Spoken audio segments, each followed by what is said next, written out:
I was supposed to be chocolate, but I'm vanilla. He told them that it would take up to a year for me to turn brown. They wanted kids and they have fertility issues, so they went to see a fertility specialist and they specifically requested that the sperm donation was by a black donor. When the nurse came in after I was born to tell my mom about my jaundice, Mom mentioned that I was a mixed baby. I'll let you be the judge, but something was definitely a bit sus. And the answers they got from the doctor sent them into absolute outrage. My mom and dad went back to the IVF doctor to question what was going on. He told them that it would take up to a year for me to turn brown. Around my first birthday, my mom called up the clinic to ask for more information about this, and they pulled up the information and said the donor was a redhead, 6'5". He simply said, "You should be thankful for what you have. Take me to court if you'd like, but this is what insurance is for." And the kicker is I've since found out information about my donor. The truth she uncovered shook her to her core. 19 years, I decided to take an ancestry DNA kit. Nothing happened forever.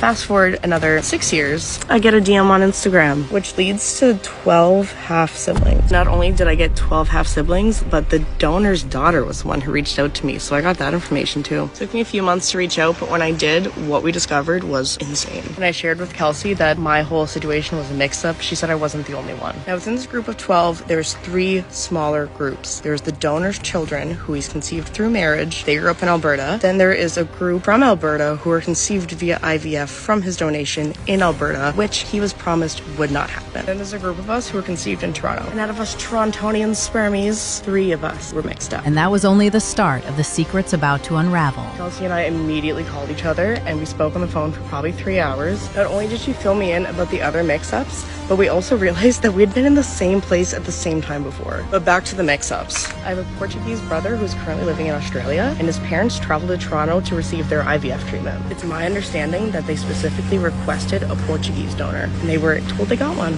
Also a set of twins conceived in Toronto. I'm not going to say their ethnicity due to privacy reasons, but they weren't white. Both of their parents were the same ethnicity. They also thought they were fully the same ethnicity. They're pretty shocked when they matched with all of us. So that's 3 families that experience mix-ups. But how has she coped with looking completely different from the rest of her family? I continued living my life. Here's my siblings here. I have a few more. Here's a picture of my sister Grace and Yeshua, my youngest brother, and here's even a picture of me with my 2 cousins in Ghana. This was just super normal for me. This is my family. I love them. I had never questioned anything. Growing up, I was just told I was pink like mommy. My siblings were brown like daddy. You know, kind of like dogs, how you can have a white and a black dog in the same litter. When I was about 11 or 12, they did end up telling me. But I kind of let that all lay to rest.